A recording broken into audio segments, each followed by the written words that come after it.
भगवान। सतीमी के दिन नहाए खाए के, ओठंगन देबो बनाई, ओठंगन देबो बना। मड़ुआ रोटी नोनी सग सत पुतिया, एकर बड़ा महत्व, एकर बड़ा महत्व।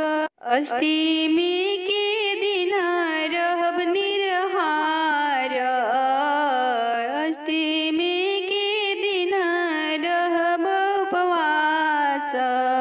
नवमी के पार न होई, नवमी के पार न होई।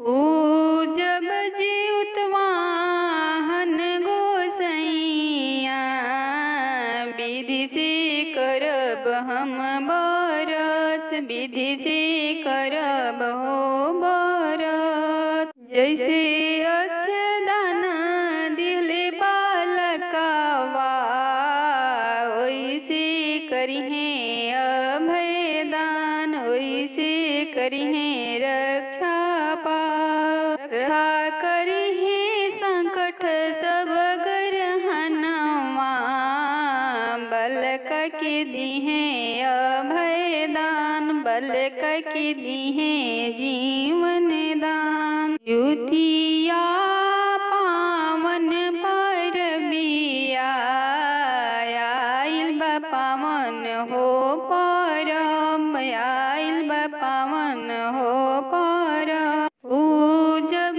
जीउत बंधन गोसैया, गोदिया भरल रही हमार। घरवा में खेली है बालकवा, सुखी रही घर परिवार, सुखी रही घर परिवार। आइल पावन व्रत ज्योतिया, व्रत करब अनुष्ठान, व्रत करब